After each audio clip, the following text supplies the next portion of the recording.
Bom dia, irmãs! Bem-vindas a mais uma aula da nossa escola dominical, a nossa classe das senhoras e moças, mulheres, né? Nós vamos fazer uma breve recapitulação e continuar o nosso estudo cronológico no livro de Josué, o sexto livro da Bíblia, mas primeiramente vamos orar. Nosso Deus, obrigado por essa semana, pelo tempo que o Senhor tem nos dado para estudar mais da Sua palavra, pelo tempo que o Senhor tem nos dado com nossas famílias. Pai, nós pedimos que o Senhor esteja nos ensinando mais de Ti nessa história e que o Senhor esteja encorajando os nossos corações. Em nome de Jesus. Amém. Então, o nosso livro de Josué, nós já estamos começando o o quinto capítulo. Hoje nós vamos estar olhando o capítulo 5 e o capítulo 6.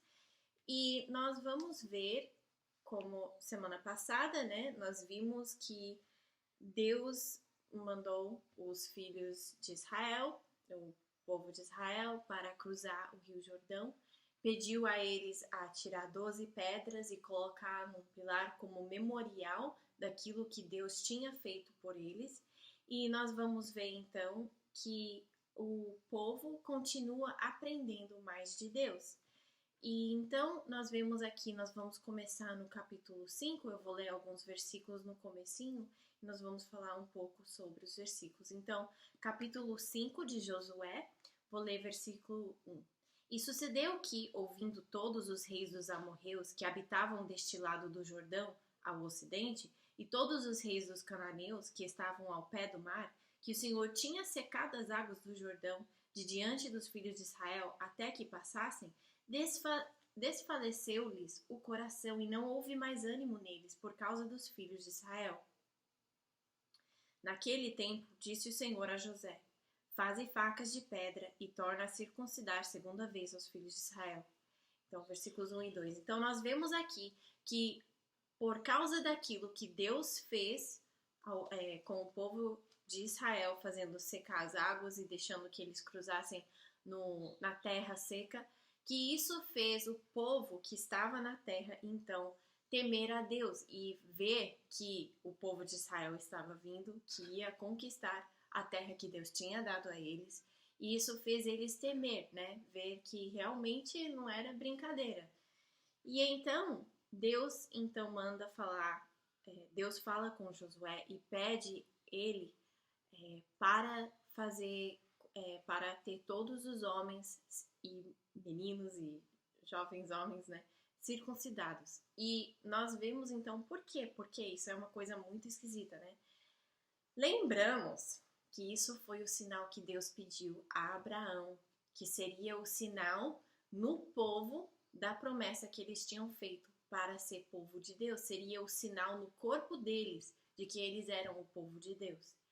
E então, por mais que isso talvez pareça esquisito para nós, nós vemos que era o que Deus tinha pedido ao povo. E nesse tempo todo que eles estavam viajando no deserto, eles não tinham feito isso. Eles tinham então desobedecido a Deus.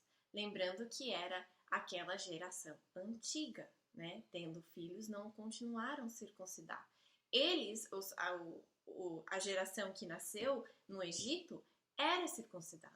Mas conforme eles foram viajando no deserto e casando e tendo filhos e tudo, não continuaram essa tradição, essa coisa que Deus tinha pedido a eles. Então, antes de entrar na terra e conquistar a terra, então nós vamos ver que eles estão preparando eles mesmos para ser o povo de Deus, para ser fiel a Deus. E isso, como era uma coisa que Deus tinha pedido, era uma coisa que eles tinham que fazer para estar prontos para servir a Deus.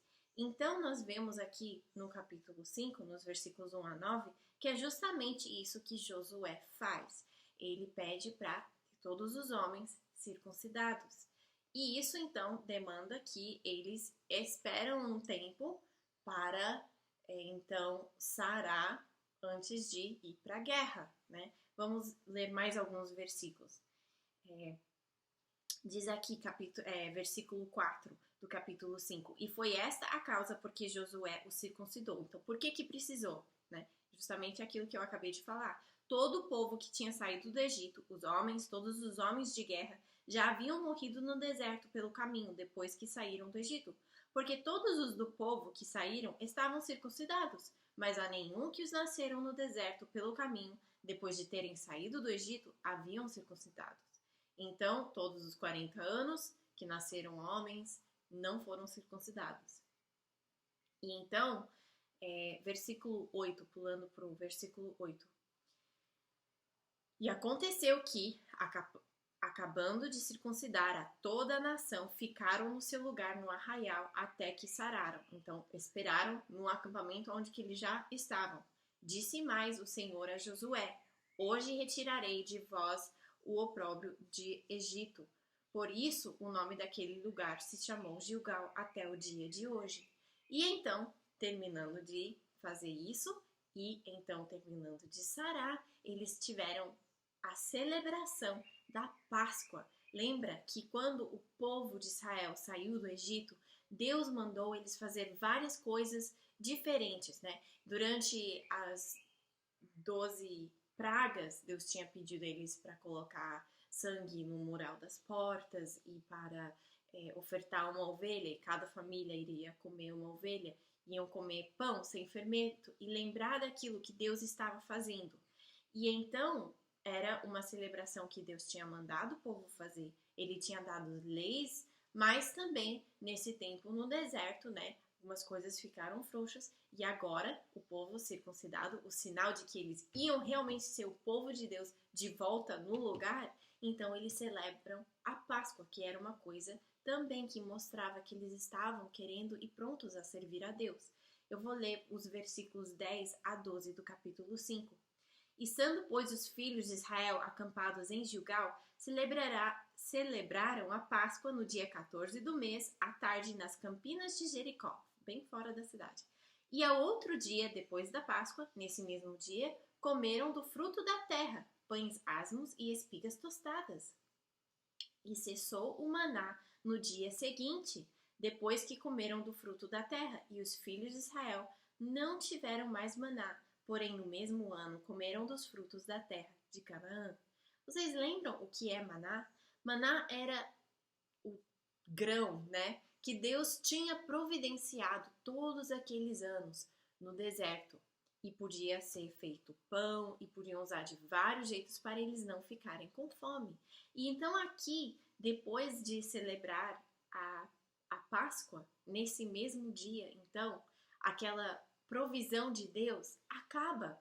Não porque Deus não ia cuidar mais deles, mas porque eles agora tinham os frutos da terra, da onde que eles estavam. Eles já podiam colher trigo do lugar onde estavam e já podiam fazer pão próprio e não precisavam mais então do maná que vinha do céu, que vinha de Deus.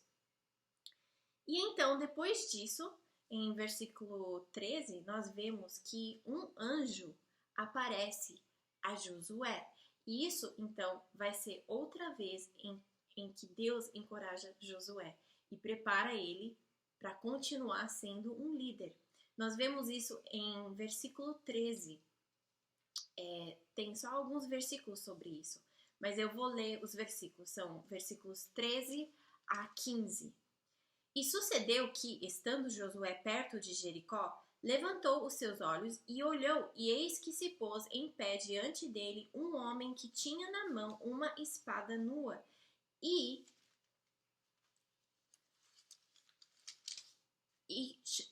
chegou-se Josué a ele e disse-lhe: És tu dos nossos ou dos nossos inimigos? E disse ele: Não, mas venho agora como príncipe do exército do Senhor. Então Josué se prostrou com o seu rosto em terra e o adorou e disse-lhe: Que diz meu senhor ao seu servo?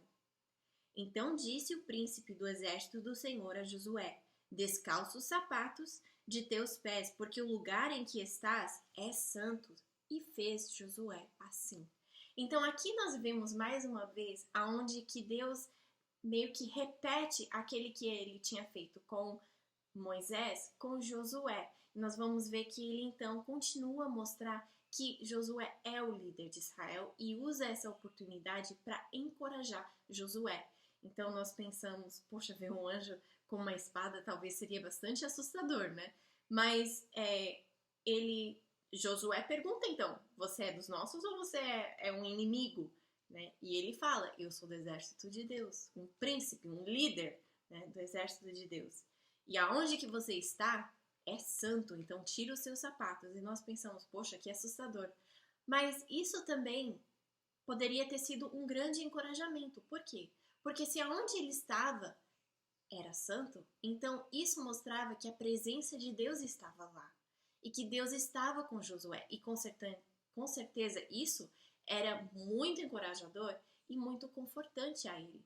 E ele ia precisar de coragem e de encorajamento, porque logo vinha a batalha de Jericó, que é o que nós então vamos ver também hoje.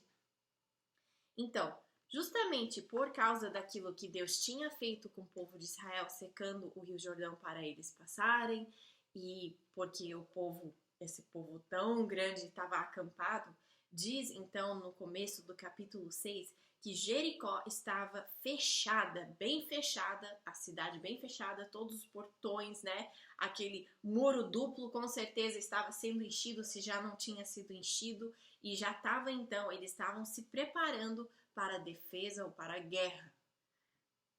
Pois bem, então vamos ver o capítulo 6, versículo 1, e nós vamos ver então as instruções que Deus dá para essa batalha em Jericó. E nós vamos ver como foi uma batalha bastante diferente do que nós pensamos numa guerra. Então vou ler alguns versículos aqui para vocês.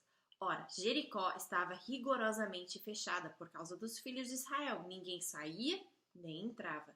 Então disse o Senhor a Josué: olha, tenho dado na tua mão a Jericó, ao seu rei e aos seus homens valorosos. Vós, pois, todos os homens de guerra, rodeares a cidade, cercando uma vez, assim fareis por 6 dias. E 7 sacerdotes levarão 7 buzinas de chifres de carneiros adiante da arca, e no 7º dia rodeares a cidade 7 vezes, e os sacerdotes tocarão as buzinas. E será que, tocando-se prolongadamente a buzina de carneiro, ouvindo vós o seu sonido, todo o povo gritará com grande brado, e o muro da cidade cairá abaixo, e o povo subirá por ele, cada um em frente. Então Josué, filho de Num, chamou os sacerdotes e disse-lhes: levai a arca da aliança, e 7 sacerdotes levem 7 buzinas de chifres de carneiros adiante da arca do Senhor. E disse ao povo: passai e rodeei a cidade, e quem estiver armado passe adiante da arca do Senhor. E assim foi que, como Josué dissera ao povo, os 7 sacerdotes, levando as 7 buzinas de carneiros diante do Senhor, passaram a tocarem as buzinas, e a arca da aliança do Senhor os seguia.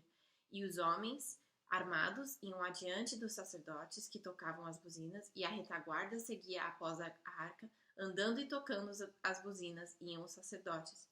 Porém, ao povo, Josué tinha dado ordem, dizendo: não gritarás, nem fareis ouvir a vossa voz, nem sairá palavra alguma da vossa boca, até o dia que eu vos diga: gritai, então gritareis. Então, o que é que está acontecendo aqui? Né? Então, nós vemos que Deus deu umas instruções bem diferentes, como eles iam batalhar contra a cidade de Jericó. Então, era assim: por 6 dias, o povo inteiro ia ia rodear a cidade de Jericó uma vez. Então, por 6 dias, eles iam rodear e voltar para o acampamento. Por 6 dias. Eles iam levantar de manhã, rodear a cidade e voltar para o acampamento e continuar com a vida normal. Porém, bem quieto. Iam fazer isso por 6 dias. No 7º dia, eles iam levantar um pouco bem mais cedo, iam rodear a cidade 7 vezes. E nisso iam ter, então, os homens de guerra, os sacerdotes com as buzinas, os sacerdotes com a arca, e depois mais homens de guerra, e depois o povo. Tá? Então, todo dia eles faziam essa rotina, por 6 dias. Saíam nessa ordem, rodeavam a cidade e voltavam para o acampamento. No 7º dia, eles acordaram mais cedo e cercaram fizeram essa rotina 7 vezes no mesmo dia. Já pensou você morar nessa cidade e ver esse povo todo dia cercar e voltar? Cercar e voltar. E no 7º dia eles ficam cercando. O que é isso? Né? E então Deus falou que depois de cercarem 7 vezes, os sacerdotes iam usar essas buzinas feitas do chifre de carneiro, iam buzinar. E então o povo ia gritar e assim o muro ia cair para dentro, né? Assim, ia cair. E então o povo poderia entrar, os homens de guerra iam poder entrar na cidade e saquear os bens, ouro, prata e metais preciosos. E as demais coisas ia tudo ser queimado. E essas coisas não iam só para qualquer pessoa. Ah, eu achei um colar de ouro, vou ficar com ele. Não. Era um sacrifício. Ia ser levado para Deus. Ia ser dedicado a essas coisas para Deus. Fora isso, a cidade inteira ia ser então destruída. Então nós vemos que é justamente isso que aconteceu. Versículo 11. Eu tinha lido o versículo 1 a 10. Agora eu vou ler os versículos 11 e... então, a 16. E fez a arca do Senhor rodear a cidade, contornando uma vez, e entraram no arraial e ali passaram a noite. Então, nós vemos que é justamente isso que aconteceu. Por 6 dias, eles levantaram, rodearam a cidade e voltaram para o acampamento. Assim, rodearam outra vez a cidade no 2º dia e voltaram para o arraial, e assim fizeram 6 dias. E sucedeu ao 7º dia, madrugaram ao subir da alva e da mesma maneira rodearam a cidade 7 vezes. Naquele dia somente rodearam a cidade 7 vezes. Isso era uma grande coisa porque a cidade era grande, então foi realmente um trabalho, né, fazer essa caminhada. E sucedeu que, tocando os sacerdotes pela 7ª vez as buzinas, disse Josué ao povo: gritai, porque o Senhor vos tem dado a cidade. Porém, a cidade, então nós vemos que eles gritaram. E ele vai dizer, então, que a cidade vai ser amaldiçoada. Não vai, depois disso, a cidade não vai ter a bênção, né? Porém, a cidade será anátema ao Senhor, ela e tudo quanto houver nela. Mas tem uma exceção. Qual é?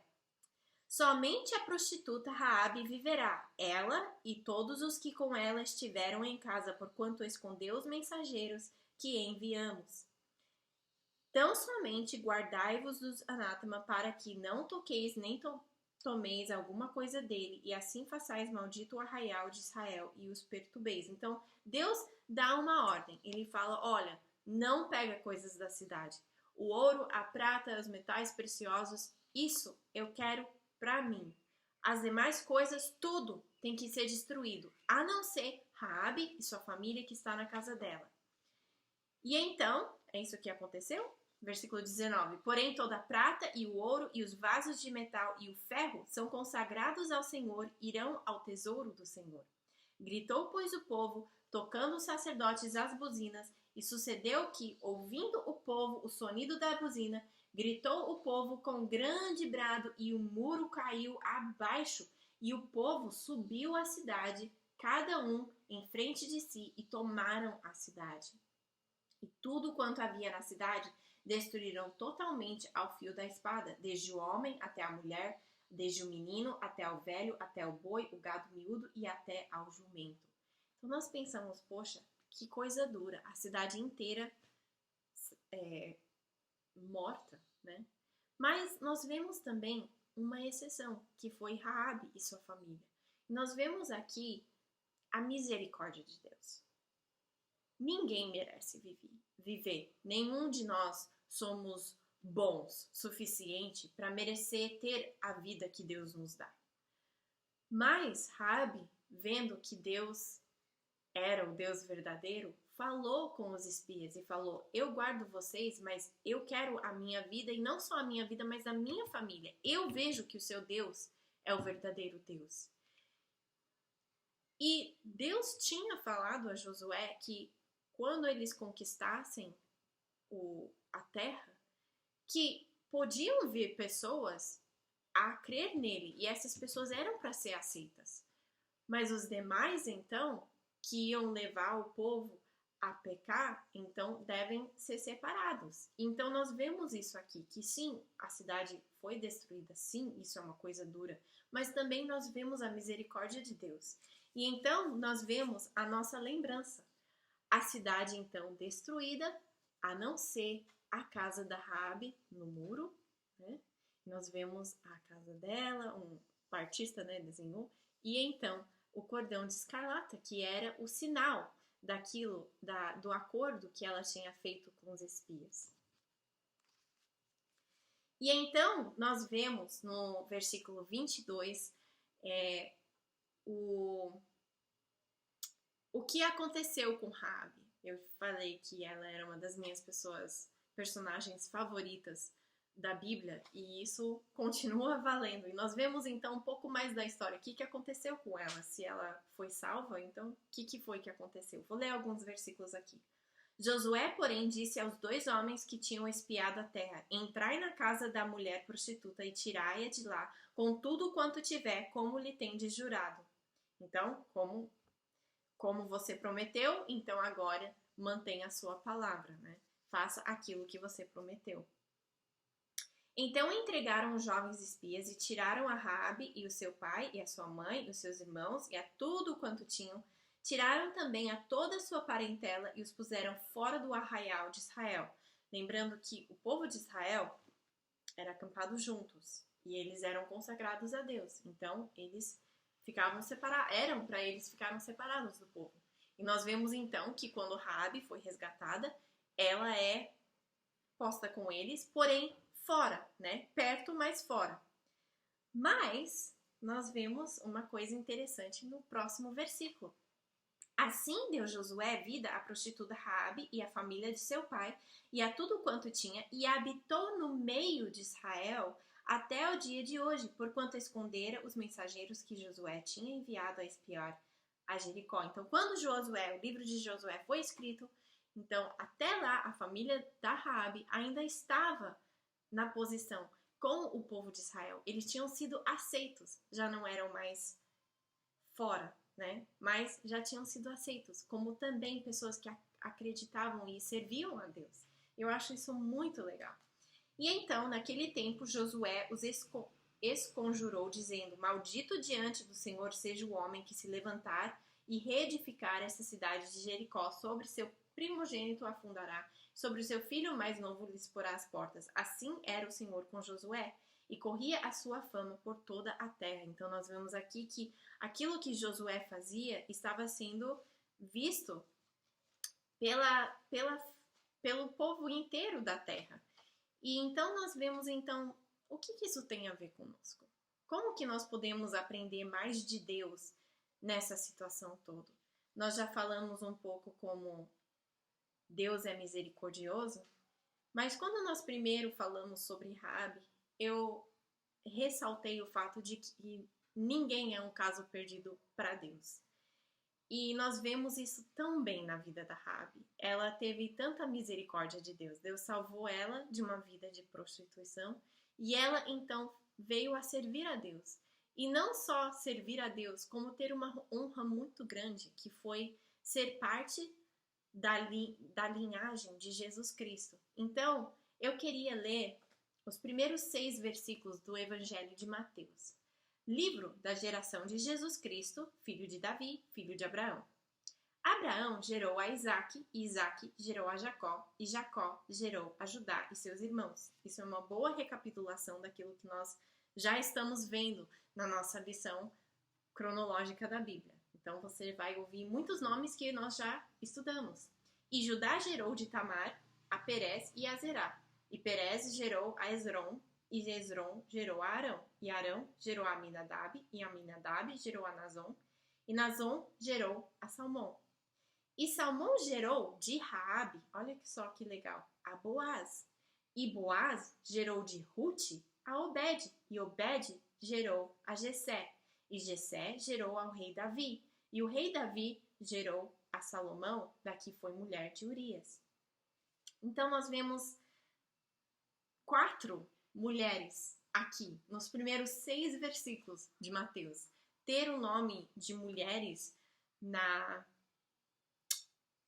genealogias não era comum.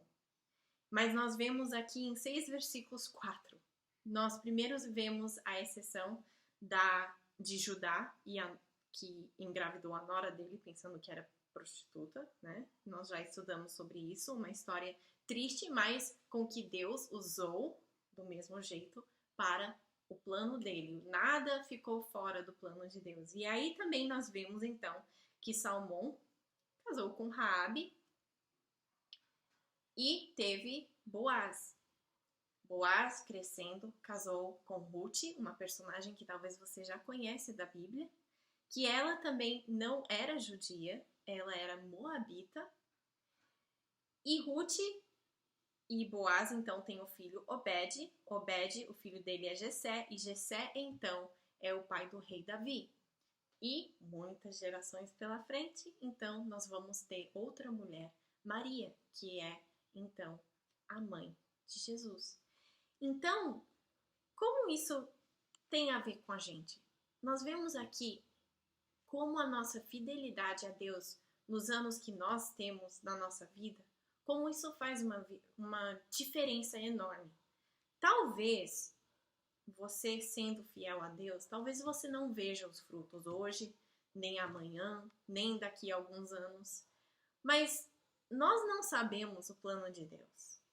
E nós não sabemos como a nossa fidelidade a Deus no dia a dia, como nós sendo fiéis, vai ter uma história no futuro daquilo que Deus está fazendo. Porque para ele não só trabalha nos 89 anos que a minha avó viveu. Ele trabalha nos séculos, né? Ele não só vê os anos que a minha mãe está aqui na Terra, ele sabe dos anos que eu vou ter na Terra, e dos anos que o meu filho vai ter na Terra. Ele não trabalha só em poucos anos, ele trabalha pelos séculos. Então, vamos ser fiel a Deus e vamos crer que o nosso dia a dia tem valor a Deus e que nós devemos ser fiel a Deus no pouco, naquilo que nós podemos ser fiel, sabendo que isso vai valer no futuro. O nosso trabalho para Deus não vai ser em vão. E tomara que isso seja um encorajamento para vocês, que mesmo os dias, né, o tempo que nós estamos passando agora, em tempos de pandemia e tudo isso, são difíceis, mas fique encorajada que Deus está trabalhando, exatamente como Ele trabalhou na vida de Raabe e usou ela para salvar a família inteira dela, que Deus também está trabalhando nas nossas vidas. Basta a gente servir a Deus, ser fiel a Deus e querer conhecer Ele mais dia a dia, ok? Então vamos orar e terminar a nossa aula de hoje. Nosso Deus, obrigado que o Senhor é fiel a nós. Nós pedimos que o Senhor esteja nos ajudando a ser fiel a Ti. Nós pedimos que o Senhor esteja com os nossos familiares que não são salvos. Nós pedimos que o Senhor esteja nos dando força para ser bons testemunhos. Nós também pedimos por aqueles que estão enfermos. Pai, nós pedimos por nossos familiares e amigos que estão com Covid. Nós pedimos que o Senhor esteja sarando eles e, de mais importância, Senhor, nós pedimos pela salvação dos nossos familiares e amigos. Pai, nós pedimos que o Senhor esteja encorajando os nossos corações, que nós possamos ser fiéis no pouco e também nas coisas grandes, Senhor. Em nome de Jesus. Amém. Então, nós vamos deixar a nossa aula por aqui, então, e até semana que vem.